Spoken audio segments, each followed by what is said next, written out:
Hello ವಿದ್ಯಾರ್ಥಿಗಳೇ, ಈ ಒಂದು ವಿಡಿಯೋದಲ್ಲಿ ನಾವು ನಿಮ್ಮ ಎಂ.ಕಾಮ್ ಫಸ್ಟ್ ಸೆಮಿಸ್ಟರ್ ಫೈನಾನ್ಷಿಯಲ್ ಮ್ಯಾನೇಜ್ಮೆಂಟ್ ಸಬ್ಜೆಕ್ಟ್ನಲ್ಲಿ ಬರುವಂತಹ EPS ಮತ್ತು MPS ಕ್ಯಾಲ್ಕುಲೇಷನ್ನ ಪಾರ್ಟ್ 2 ವಿಡಿಯೋ ನೋಡ್ತಾ ಇದ್ದೀವಿ. ಅಂದರೆ ಎರಡನೇ ರೀತಿ ಪ್ರಶ್ನೆ ಕ್ವಶನ್ ಪೇಪರಲ್ಲಿ ಹೇಗೆ ಅಡ್ಜಸ್ಟ್ಮೆಂಟ್ ಚೇಂಜಸ್ ಮಾಡಿ ಕೊಡ್ತಾರೆ, ಯಾವ ರೀತಿ ಪ್ರಾಬ್ಲಮ್ ಸಾಲ್ವ್ ಮಾಡೋಕೆ ಅನ್ನೋದನ್ನು ಈ ವಿಡಿಯೋದಲ್ಲಿ ಡಿಸ್ಕಷನ್ ಮಾಡೋಣ. ಕೆಳಗಡೆ ಡಿಸ್ಕ್ರಿಪ್ಷನಲ್ಲಿ ನಮ್ಮ ಆ್ಯಪ್ ಲಿಂಕ್ ಇದೆ.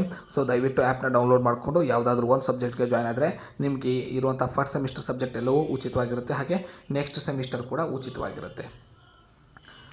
ಕ್ವಶನ್ ಕಡೆ ಹೋಗೋಣ. ಸೊ ಮೊದಲಿಗೆ ಇಲ್ಲೊಂದು ಎಕ್ಸಾಂಪಲ್ ತೊಗೊಂಡಿದ್ದೀನಿ. A plastic manufacturing company is planning to expand its assets by 50%. So ಒಂದು ಕಂಪ್ನಿ ತನ್ನ ಆಸ್ತಿಯನ್ನು 50% ರೈಸ್ ಮಾಡಬೇಕಂತ ಮಾಡಿದೆ.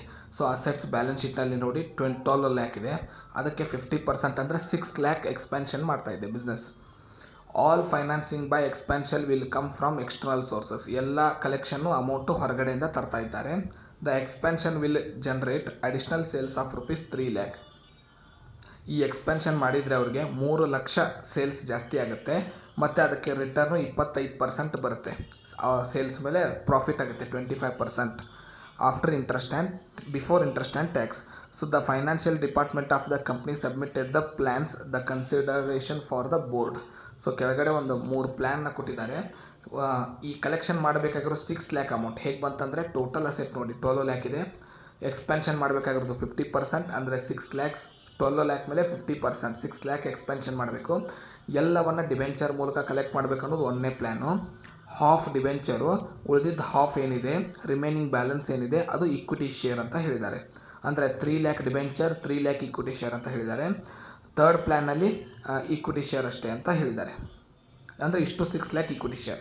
ಒಂದನೇ ಪ್ಲ್ಯಾನಲ್ಲಿ 12 ಲ್ಯಾಕು ಡಿಬೆಂಚರ್, ಕೊನೆ ಪ್ಲ್ಯಾನಲ್ಲಿ 12 ಲ್ಯಾಕ್ ಇಷ್ಟು ಇಕ್ವಿಟಿ ಶೇರ್. ಆದರೆ ನಡುವಿನ ಪ್ಲ್ಯಾನಲ್ಲಿ ಬರಬೇಕಾಗಿರೋ 6 ಲ್ಯಾಕ್ನಲ್ಲಿ 3 ಲ್ಯಾಕು ಇಕ್ವಿಟಿ ಶೇರ್ ಮತ್ತು ಡಿಬೆಂಚರ್ ಅಂತ ಹೇಳಿದ್ದಾರೆ. ಬ್ಯಾಲೆನ್ಸ್ ಶೀಟ್ ಕೊಟ್ಟಿದ್ದಾರೆ, ಹಾಗೆ ಇನ್ಕಮ್ ಸ್ಟೇಟ್ಮೆಂಟ್ ಕೊಟ್ಟಿದ್ದಾರೆ. ನಮಗೆ 3 ಪ್ರಶ್ನೆಯನ್ನು ಕೇಳಿದ್ದಾರೆ. Determine the number of equity shares that will be issued if financial plan 3 is adopted. So ಮೂರನೇ ಪ್ಲ್ಯಾನ್ ಪ್ರಕಾರ ನಂಬರ್ ಆಫ್ ಇಕ್ವಿಟಿ ಶೇರ್ ಎಷ್ಟಾಗುತ್ತೆ ಅನ್ನೋದು ನೀವು ಇದನ್ನು ಸಾಲ್ವ್ ಮಾಡಿಬಿಟ್ರೆ 3ಕ್ಕೂ ಉತ್ತರ ಒಂದರಲ್ಲೇ ಇರುತ್ತೆ. Determine indifference point between plan 1 and 2, plan 1 and 3, plan 2 and 3.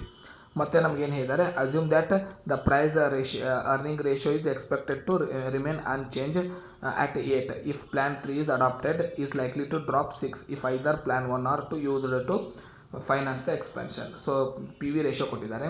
So price earning ratio ಅಂದರೆ PV ರೇಷೋ, ನೀವು ನೆನ್ಪಿಟ್ಕೋಬೇಕು ಈ ವರ್ಡ್ನ. ನಮಗೆ ಕೇಳಿರೋದು ಅವರು ಕ್ಯಾಶ್ ಬಗ್ಗೆ ಸಿಚುವೇಶನ್ ತಿಳಿಸಿ ಅಂತ. ಮೊದಲಿಗೆ ಏನು ಮಾಡೋಣ, ವರ್ಕಿಂಗ್ ನೋಟ್ಸ್ ಮಾಡ್ಕೊಳ್ಳೋಣ. ಮೊದಲಿಗೆ ಇಂಟ್ರೆಸ್ಟ್ ಕಂಡಿಡಿಯೋಣ. ಸೊ ಇಂಟ್ರೆಸ್ಟ್ ಕಂಡುಹಿಡಿಯಬೇಕಾಗಿದ್ದು ಡಿಬೆಂಚರ್ ಮೇಲೆ ನೆನಪಿರಲಿ. ಪ್ಲ್ಯಾನ್ 1 ಪ್ರಕಾರ ನೋಡಿ, ಇಲ್ಲಿರೋ ಅಸೆಟ್ಸ್ ಎಷ್ಟಿದೆ ಟೋಟಲು 12 ಲ್ಯಾಕ್. ಎಕ್ಸ್ಪೆನ್ಷನ್ ಮಾಡಬೇಕಂತ ಡಿಸೈಡ್ ಮಾಡಿರೋದು 50% ಅಂದರೆ 6 ಲ್ಯಾಕ್ ಎಕ್ಸ್ಟ್ರಾ ಆಗಬೇಕು ಅಮೌಂಟ್. ಎ ಪ್ಲ್ಯಾನ್ ಪ್ರಕಾರ ಎಷ್ಟು debenture, full issue of 10% debenture ಅಂತ ಹೇಳಿದ್ದಾರೆ. ಈ 10% ಏನು ಇಂಟ್ರೆಸ್ಟ್ ರೇಟ್. ನಮಗೆ ಬೇಕಾಗಿರೋದಕ್ಕೆ ಇಂಟ್ರೆಸ್ಟ್ ಕ್ಯಾಲ್ಕುಲೇಷನ್. ಸೊ ಈಗ ಎಷ್ಟಾಗುತ್ತೆ, 6 ಲ್ಯಾಕಿಗೆ 10% ಮಾಡಿದರೆ 60,000 ಆಗುತ್ತೆ. ಆಲ್ರೆಡಿ ಚಾರ್ಟ್ನಲ್ಲಿ ಇಂಟ್ರೆಸ್ಟ್ ಎಷ್ಟಿದೆ, ಓಲ್ಡು 24 ಇದೆ. ಸೊ 24 + 60 84,000 ಆಗುತ್ತೆ. ಪ್ಲ್ಯಾನ್ 1ನೇದರಲ್ಲಿ 10% ಡಿಬೆಂಚರ್ ಫುಲ್ ಎಕ್ಸ್ಪೆನ್ಷನ್ ಅಮೌಂಟ್ನ ನಾವು ಯೂಸ್ ಮಾಡಬೇಕು. ಅಂದರೆ 6 ಲ್ಯಾಕಿಗೂ 10% ಡಿಬೆಂಚರ್ ಇಂಟ್ರೆಸ್ಟ್ ಮಾಡಿದಾಗ 60,000 ಬಂತು. ಓಲ್ಡ್ ಇನ್ಕಮ್ ಸ್ಟೇಟ್ಮೆಂಟ್ನಲ್ಲಿ 24,000 ಆಲ್ರೆಡಿ ಇಂಟ್ರೆಸ್ಟ್ ಇದೆ. ಎಲ್ಲವನ್ನು ಟೋಟಲ್ ಮಾಡಿದಾಗ 84,000 ಇಂಟ್ರೆಸ್ಟ್ ಆಯಿತು ಪ್ಲ್ಯಾನ್ 1 ಪ್ರಕಾರ. ಈಗ ಪ್ಲ್ಯಾನ್ 2 ಪ್ರಕಾರ ನೋಡೋಣ. ಸೊ ಪ್ಲ್ಯಾನ್ 2ನಲ್ಲಿ ಏನು ಹೇಳಿದ್ದಾರೆ, ಇಶ್ಯೂ 10% ಡಿಬೆಂಚರ್ ಆಫ್ ಹಾಫ್ ಅಂದಿದ್ದಾರೆ. ಹಾಫ್ ಡಿಬೆಂಚರ್ ನಮಗೆ ಎಕ್ಸ್ಪೆನ್ಷನ್ಗೆ ಬೇಕಾಗಿರೋ ಅಮೌಂಟು 6 ಲ್ಯಾಕ್. ಹಾಫ್ ಅಂದರೆ 3 ಲ್ಯಾಕ್. 3 ಲ್ಯಾಕಿಗೆ 10% ಮಾಡಿದರೆ 30,000. ಓಲ್ಡ್ ಇಂಟ್ರೆಸ್ಟ್ ಎಷ್ಟಿದೆ 24,000. ಸೊ 30,000 ಮತ್ತು 24,000 ಆ್ಯಡ್ ಮಾಡಿ ನಾವು ಏನಂತ ತೊಗೋತೀವಿ, 54,000 ಇಂಟ್ರೆಸ್ಟ್ ಅಂತ ತೊಗೊತೀವಿ. ಪ್ಲ್ಯಾನ್ 3ಗೆ ಹೋಗೋಣ. ಸೊ ಪ್ಲ್ಯಾನ್ 3ನಲ್ಲಿ ಯಾವುದೇ ಡಿಬೆಂಚರ್ ಅನ್ನೋ ಶಬ್ದ ಇಲ್ಲ. ಸೊ ನ್ಯೂ ಇಂಟ್ರೆಸ್ಟ್ ಏನಿರಲ್ಲ, 0.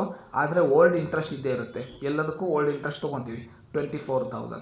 ಸೊ 0 + 24,000 ಆ್ಯಡ್ ಮಾಡಿದಾಗ ಟೋಟಲ್ 24,000. ಸೊ ಫಸ್ಟ್ ಪ್ಲ್ಯಾನ್ನ ಇಂಟ್ರೆಸ್ಟ್ ಎಷ್ಟಂದರೆ 84,000, ಸೆಕೆಂಡ್ ಪ್ಲ್ಯಾನು 54, ಥರ್ಡ್ ಪ್ಲ್ಯಾನು 24. 3 ಪ್ಲ್ಯಾನ್ನ ಇಂಟ್ರೆಸ್ಟ್ ಕಂಡುಹಿಡಿದ್ವಿ. ಇದು 1ನೇ working note. Number of equity share ಕಂಡುಹಿಡಿಯೋಣ. ಇದು ಎರಡನೇ working note. Number of equity share ಕಂಡುಹಿಡಿಬೇಕಂದ್ರೆ ಏನು ಮಾಡೋಣ, ಸೊ ಈಗ ಸೇಮ್ ಮೊದಲೇ ಪ್ಲ್ಯಾನಿಗೆ ಹೋಗೋಣ. ಮೊದಲೇ ಪ್ಲ್ಯಾನಲ್ಲಿ ಯಾವುದೇ ಇಕ್ವಿಟಿ ಶೇರ್ ಇಲ್ಲ, ಅದರ ಅರ್ಥ 0 ನ್ಯೂ ಇಕ್ವಿಟಿ ಶೇರ್. ಆದರೆ ಹಳೆ ಇಕ್ವಿಟಿ ಶೇರ್ ಬ್ಯಾಲೆನ್ಸ್ ಶೀಟ್ನಲ್ಲಿ ಇರುತ್ತಲ್ಲ, 4 ಲ್ಯಾಕ್ ಶೇರ್ಸ್ ಇದೆ, 10 rupees per share, 4 lakh divided by 10 ಮಾಡಿದರೆ ಎಷ್ಟು 40,000. ಸೊ ಓಲ್ಡ್ ಶೇರ್ಸ್ ಏನಿದೆ ಅಲ್ಲ, ನೋ ನ್ಯೂ ಈಕ್ವಿಟಿ ಶೇರ್ಸ್, ಯಾವುದೇ ಹೊಸ ಈಕ್ವಿಟಿ ಶೇರ್ ಇಲ್ಲ. ಓಲ್ಡ್ ಆದರೆ 40,000 ಇದೆ. ಸೊ ಟೋಟಲ್ ಎಷ್ಟಾಯಿತು 40,000. ಪ್ಲ್ಯಾನ್ ಬಿ ಪ್ರಕಾರ ನೋಡೋಣ. ಇಲ್ಲೇನು ಹೇಳಿದರು, half debenture half equity share ಅಂತ ಹೇಳಿದರು. ಅದರ ಅರ್ಥ 6 ಲ್ಯಾಕ್ಗೆ ಹಾಫ್ ಮಾಡಿದರೆ 3 lakh. So 3 lakh divided by 12.5, 10 rupees per share ಇದೆ. ಆದರೆ 25% ಪ್ರೀಮಿಯಮ್ ಅಂದಿದ್ದಾರೆ. ಪ್ರೀಮಿಯಮ್ ಅಂದರೆ ಪ್ಲಸ್ ಮಾಡಬೇಕು. 10 rupeesಗೆ 25% ಮಾಡಿದರೆ ಫೇಸ್ ವ್ಯಾಲ್ಯೂಗೆ ಯಾವಾಗಲೂ ಪ್ರೀಮಿಯಮ್ ಡಿಸ್ಕೌಂಟ್ನ ಕ್ಯಾಲ್ಕುಲೇಷನ್ ಮಾಡೋದು. ಫೇಸ್ ವ್ಯಾಲ್ಯೂ 10 ಈಚ್ ಇದೆ. ಹೇಗೆ ಗೊತ್ತಾಗುತ್ತೆ, ಬ್ಯಾಲೆನ್ಸ್ ಶೀಟ್ನಲ್ಲಿ ಕ್ಯಾಪಿಟಲ್ ಮುಂದೆ ಬ್ರಾಕೆಟ್ನಲ್ಲಿ ಕೊಟ್ಟಿರ್ತಾರೆ, ಇದನ್ನು ಫೇಸ್ ವ್ಯಾಲ್ಯೂ ಅಂತ ಕರಿತೀವಿ. 10 rupees ಇದೆ. 10 rupeesಗೆ 25% ಮಾಡಿದಾಗ 2.5 ಆಗುತ್ತೆ. 10ಗೆ ಪ್ಲಸ್ 2.5 ಕೂಡಿಸಿದಾಗ 12.5 ಆಗುತ್ತೆ. ಸೊ ಈಗ ಟೋಟಲ್ ಪ್ರೈಸ್ ಎಷ್ಟು, ಸೇಲ್ಸ್ ಪ್ರೈಸ್ ಅಂದರೆ ಶೇರಿನ ಪ್ರೈಸು 12.5 ಆಗುತ್ತೆ. ಅಮೌಂಟ್ ಎಷ್ಟು 3 lakh. So half equity share ಅಲ್ವಾ, 3 ಲ್ಯಾಕ್ ಡಿವೈಡೆಡ್ ಬೈ 12.5 ಮಾಡ್ತೀವಿ. ಆಗ ನ್ಯೂ ಈಕ್ವಿಟಿ ಶೇರ್ಸ್ ಎಷ್ಟಂದರೆ 24,000. 3 ಲ್ಯಾಕ್ ಡಿವೈಡೆಡ್ ಬೈ 12.5 ಮಾಡಿ 24,000 ನ್ಯೂ ಈಕ್ವಿಟಿ ಶೇರ್. ಓಲ್ಡ್ ನಾವು ಆ್ಯಡ್ ಮಾಡ್ಕೊಳ್ಳೇಬೇಕು 40,000, ಅದು ಬ್ಯಾಲೆನ್ಸ್ ಶೀಟಲ್ಲಿ ಇದೆ. So total number of equity share plan 2 ಪ್ರಕಾರ 64,000. ಇನ್ನು ಪ್ಲ್ಯಾನ್ 3 ನೋಡಿ, ಆಲ್ ಈಕ್ವಿಟಿ ಶೇರ್ ಇದೆ. ಅಂದರೆ 6 ಲ್ಯಾಕ್ ನಾವು ಎಕ್ಸ್ಪೆನ್ಷನ್ ಮಾಡಬೇಕಂತ ಅಂದ್ಕೊಂಡಿರೋ ಅಮೌಂಟು 6 ಲ್ಯಾಕ್ಗೂ ಈಕ್ವಿಟಿ ಶೇರ್ನಲ್ಲಿ ಇದ್ದರೆ ಡಿವೈಡೆಡ್ ಬೈ 12.5. ಇಲ್ಲೂ ಕೂಡ ಪ್ರೀಮಿಯಮ್ ಹೇಳಿದ್ದಾರೆ, ಆದ್ದರಿಂದ ನಾನು 10 ತೊಗೊಳ್ತಾ ಇಲ್ಲ, 12.5 ತೊಗೋತಾ ಇದ್ದೀನಿ price. So plan 3 new equity share ಎಷ್ಟಾಗುತ್ತೆ ಅಂದರೆ 6 ಲ್ಯಾಕ್ ಡಿವೈಡೆಡ್ ಬೈ 12.5, 48,000 ಆಗುತ್ತೆ. ಓಲ್ಡು ಆಲ್ರೆಡಿ ಬ್ಯಾಲೆನ್ಸ್ ಶೀಟ್ನಲ್ಲಿರುವಂಥ ಕ್ಯಾಪಿಟಲ್ಲು 40,000. ಸೊ ಎರಡೂ ಆ್ಯಡ್ ಮಾಡಿಕೊಂಡಾಗ 88,000 number of equity share. Plan 1 ಪ್ರಕಾರ number of equity share 40,000, plan 2 ಪ್ರಕಾರ 64,000, ಪ್ಲ್ಯಾನ್ 3 ಪ್ರಕಾರ 88,000. ನೆಕ್ಸ್ಟ್ ಈಗ ಟ್ಯಾಕ್ಸ್ ಪರ್ಸೆಂಟೇಜ್ ಕಂಡಿಡಿಯೋಣ. ಸೊ ಏನು ಮಾಡಬೇಕು, ಟ್ಯಾಕ್ಸ್ ಪರ್ಸೆಂಟೇಜ್ ಕ್ವಶನಲ್ಲಿ ಕೊಟ್ಟಿಲ್ಲ ಅಂದರೆ ಟ್ಯಾಕ್ಸ್ ಶಬ್ದವನ್ನು ಇನ್ಕಮ್ ಸ್ಟೇಟ್ಮೆಂಟ್ನಲ್ಲಿ ಹುಡುಕಬೇಕು. 96,600 ಇದೆ. ಅದಕ್ಕೆ ಮೇಲಿರೋ ಅಮೌಂಟ್ನ ಡಿವೈಡೆಡ್ ಬೈ ಮಾಡ್ಕೋಬೇಕು, ಇಂಟು 100 ಮಾಡಬೇಕು. ಅಂದರೆ 96,600 ಡಿವೈಡೆಡ್ ಬೈ 2,76,000 ಇಂಟು 100, ಆಗ ಟ್ಯಾಕ್ಸ್ ಪರ್ಸೆಂಟೇಜ್ ಬರುತ್ತೆ. ಸೊ ಟ್ಯಾಕ್ಸ್ ಪರ್ಸೆಂಟೇಜ್ 35% ಆಗುತ್ತೆ. ಈ ಮೂರು ಕ್ಯಾಲ್ಕುಲೇಷನ್ ಆದ ನಂತರ ಕಾಂಬಿನೇಷನ್ ಹೇಳಿದ್ದಾರೆ ಇಲ್ಲಿ ನೋಡಿ. ಪ್ಲ್ಯಾನ್ 1 2ನ ನಾವು ಕಂಬೈನ್ ಮಾಡಿ ಆನ್ಸರ್ ಕಂಡುಹಿಡಿಬೇಕು. ಸೊ ಪ್ಲ್ಯಾನ್ 1 ಮತ್ತು 2ದು ಕಾಂಬಿನೇಷನ್ ಮಾಡೋಣ. ಫಾರ್ಮುಲಾ ಅದಕ್ಕೆ EBIT minus interest into bracket 1 minus tax divided by N1 ಅಂದರೆ ಮೊದಲೇ ಪ್ಲ್ಯಾನ್ನ ನಂಬರ್ ಆಫ್ ಈಕ್ವಿಟಿ ಶೇರ್. ಹಾಗೆಯೇ ಈಸ್ ಈಕ್ವಲ್ ಟು ಹಾಕಿ EBIT minus interest into bracket 1 minus T ಅಂದರೆ ಟ್ಯಾಕ್ಸ್ ಡಿವೈಡೆಡ್ ಬೈ N2 ಅಂದರೆ ಎರಡನೇ ಪ್ಲ್ಯಾನ್ ಪ್ರಕಾರ number of equity share. First EBITನ ತೊಗೊಳ್ಳೋಣ. ನಮ್ಗೆ ಬೇಕಾಗಿರೋದು EBIT. ಕ್ವಶನ್ ಇದೆ ನಮಗೆ ಕಂಡುಹಿಡಿಬೇಕು. ಇಂಟ್ರೆಸ್ಟ್ ತೊಗೊಳ್ಳೋಣ. ಆಲ್ರೆಡಿ ನಾ ಪ್ಲ್ಯಾನ್ 1 ಪ್ಲ್ಯಾನ್ 2 ಪ್ಲ್ಯಾನ್ 3 ಇಂಟ್ರೆಸ್ಟ್ನ ವರ್ಕಿಂಗ್ ನೋಟ್ನಲ್ಲಿ ಬಿಡಿಸಿದ್ದೆ. ಅಲ್ಲಿ ಪ್ಲ್ಯಾನ್ 1ದು 84,000 ಇದೆ. 84,000 ಪ್ಲ್ಯಾನ್ 1 ಡಿಬೆಂಚರ್ನ ಇಂಟ್ರೆಸ್ಟ್ ಇದೆ. ಸೊ ನಾನು 84,000 ಇಲ್ಲಿ ತೊಗೊಂಡಿದ್ದೀನಿ.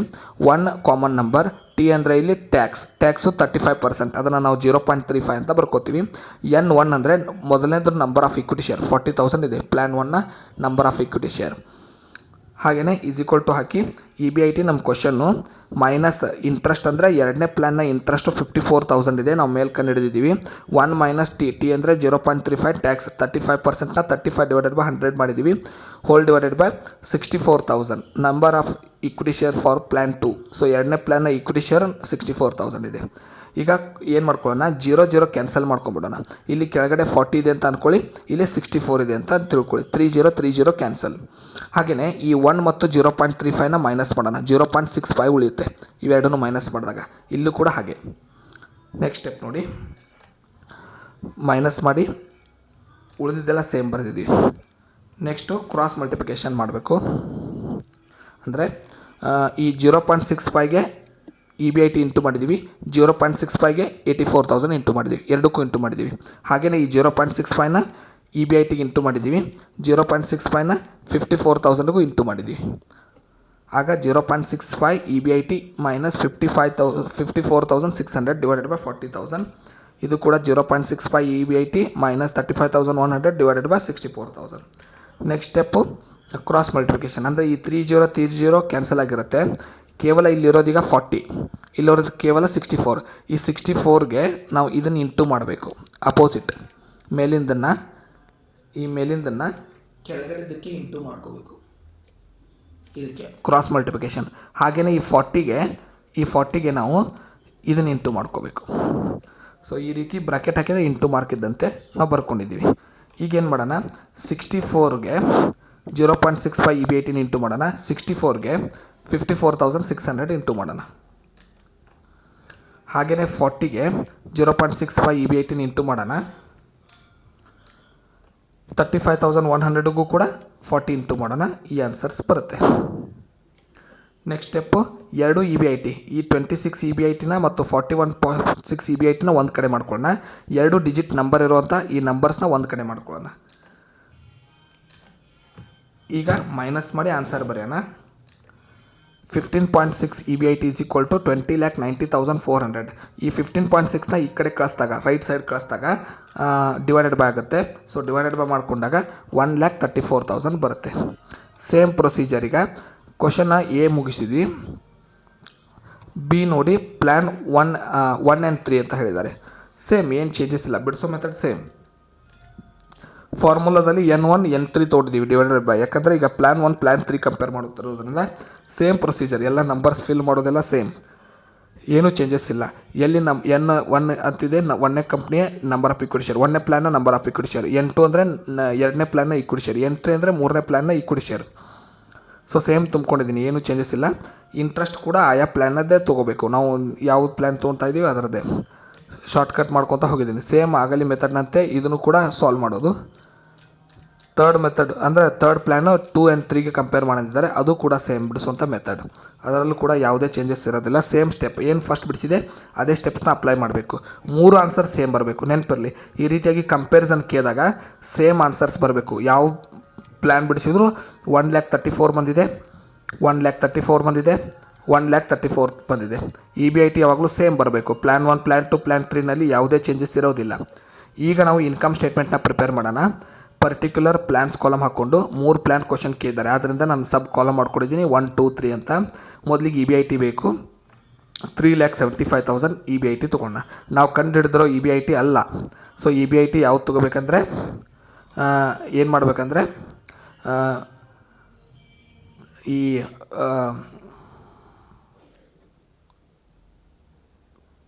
ಅಡ್ಜಸ್ಟ್ಮೆಂಟ್ನಲ್ಲಿ ಮೆನ್ಷನ್ ಮಾಡಿದ್ದಾರೆ. ಓಕೆ, EB18 ಎಷ್ಟು ತೊಗೊಂಡಿದ್ದೀವಿ ಅಂದರೆ ನಾವು 3,75,000 ತೊಗೊಂಡಿದ್ದೀವಿ. ಈಗ ಏನು ಮಾಡ್ತೀವಿ, ನೆಕ್ಸ್ಟ್ ಸ್ಟೆಪ್ಪು ಇಂಟ್ರೆಸ್ಟ್ನ ಮೈನಸ್ ಮಾಡ್ತೀವಿ. Interest already plan 1 plan 2 plan 3ಗೆ ನಾವು ಕಂಡು ಹಿಡಿದಿದ್ದೀವಿ. ಮೈನಸ್ ಮಾಡಿದ ನಂತರ ಅರ್ನಿಂಗ್ ಬಿಫೋರ್ ಟ್ಯಾಕ್ಸ್ ಆನ್ಸರ್ ಬರುತ್ತೆ. ಹಾಗೆ ಟ್ಯಾಕ್ಸ್ ಮೈನಸ್ ಮಾಡಬೇಕು 35%. ಬಂದಿರೋಂಥ ಆನ್ಸರ್ 3 ಮೇಲೂ 35% ಮಾಡಿದ್ದೀನಿ. EBT ಮೇಲೆ 35% ಮಾಡಿದ್ದೀನಿ. ಬಂದ ಆನ್ಸರ್ನಲ್ಲಿ ಮೈನಸ್ ಮಾಡಿದ ನಂತರ ಉಳಿಯೋದು EAT, ಅರ್ನಿಂಗ್ ಆಫ್ಟರ್ ಟ್ಯಾಕ್ಸ್. ಈಗ EPSಗೆ ಇದನ್ನ ಕನ್ವರ್ಟ್ ಮಾಡಬೇಕಂದ್ರೆ ನಂಬರ್ ಆಫ್ ಶೇರ್ಸ್ ಬರ್ಕೋಬೇಕು. ಆಲ್ರೆಡಿ ನಾವು ಕಂಡು ಹಿಡಿದಿದ್ದೀವಿ ವರ್ಕಿಂಗ್ ನೋಟಲ್ಲಿ. ಈ ಮೇಲ್ ಕಂಡು ಹಿಡಿದ್ರು ಅರ್ನಿಂಗ್ ಆಫ್ಟರ್ ಟ್ಯಾಕ್ಸ್ ಅಮೌಂಟ್ಗೂ ನಂಬರ್ ಆಫ್ ಶೇರ್ಸ್ಗೂ ಡಿವೈಡೆಡ್ ಬೈ ಮಾಡಿದಾಗ ಬರೋದೇ EPS. ನಂತರ PV ರೇಷೋ ಬರ್ಕೋಬೇಕು. PV ರೇಷೋ ಅಡ್ಜಸ್ಟ್ಮೆಂಟ್ನಲ್ಲಿ ಹೇಳಿದ್ದಾರೆ, ಇಲ್ಲಿ ಸ್ಟೇಟ್ಮೆಂಟ್ನಲ್ಲಿ ಏನು ಕೊಟ್ಟಿದ್ದಾರೆ ನೋಡಿ, 6 ನೋಡಿ, assume that the price earning ratio, PV ratio ಅಂದರೆ ಪ್ರೈಸ್ ಅರ್ನಿಂಗ್ ರೇಷೋ ಅಂದರೆ ಒಂದೇ, expected but remain unchanged 8 if plan 3 is adopted. Plan 3ಗೆ ನೀವು 8ನ ತೊಗೋಬೇಕು. ಪ್ಲ್ಯಾನ್ 3 ಬಿಟ್ಟು ನೀವು ಬೇರೆ ಪ್ಲ್ಯಾನ್ ತೊಗೊಂಡ್ರೆ ಅಂದರೆ 1 or 2 ತೊಗೊಂಡ್ರೆ 6 ತೊಗೋಬೇಕು ಅಂತ ಹೇಳಿದ್ದಾರೆ. ಅಂದರೆ ಪ್ಲ್ಯಾನ್ 1ಗೆ 6, ಪ್ಲ್ಯಾನ್ 2ಗೆ 6, ಪ್ಲ್ಯಾನ್ 3ಗೆ 8. ಈ ರೀತಿಯಾಗಿ ನೀವು ನೆನ್ಪಿಟ್ಕೋಬೇಕು. ಈ ರೀತಿಯಾಗಿ ಅವ್ರು ಕೊಟ್ಟಿರೋದು ನಿಯಮ. ಅಡ್ಜಸ್ಟ್ಮೆಂಟ್ನಲ್ಲಿ ಸ್ಟೇಟ್ಮೆಂಟ್ ಕೊಟ್ಟಿದ್ದಾರೆ ಅವರು. ಆದ್ದರಿಂದ ನಾವು PV ರೇಷೋ ಈ ರೀತಿಯಾಗಿ ತೊಗೋತಾ ಇದ್ದೀವಿ 6, 6, 8. ಸೊ ನಾವು ಕಂಡುಹಿಡಿದ್ರಂಥ EPSಗೆ 6ನ ಇಂಟು ಮಾಡಬೇಕು. ಇಂಟು ಮಾಡಿದಾಗ EPSಗೆ PV ರೇಷೋ ಇಂಟು ಮಾಡಿದಾಗ ಮಾರ್ಕೆಟ್ ಶೇರ್ ಪ್ರೈಸ್ ಬರುತ್ತೆ. ಇಂಟು ಮಾಡಿದಾಗ ಇಷ್ಟಿಷ್ಟು ಆನ್ಸರ್ ಬರುತ್ತೆ. ನೀವು ಇದ್ರ ಮೇಲೆ ಕಮೆಂಟು ಬರಿತೇನೆ ಅಂದರೆ ಯಾವುದು ಹೈಯೆಸ್ಟ್ ಇದೆ ಆ ಪ್ಲ್ಯಾನ್ನ ಸೆಲೆಕ್ಟ್ ಮಾಡಬೇಕಂತ ಬರೀಬೇಕು. ನೋಡಿ 28.32 ಪ್ಲ್ಯಾನ್ 1 ಈಸ್ ಬೆಟರ್ ಅಂದರೆ ಎಲ್ಲ ಅಮೌಂಟ್ 6 lakhನೂ ನಾವು ಡಿಬೆಂಚರ್ ಮೂಲಕ ಕಲೆಕ್ಟ್ ಮಾಡೋದು ಬೆಟರ್. ಇದಿಷ್ಟು ನಿಮಗೆ 2ನೇ ಮೆಥಡ್. ಮುಂದಿನ ವಿಡಿಯೋದಲ್ಲಿ 3ನೇ ಮೆಥಡ್ನೊಂದಿಗೆ ಸಿಗೋಣ. ಧನ್ಯವಾದಗಳು.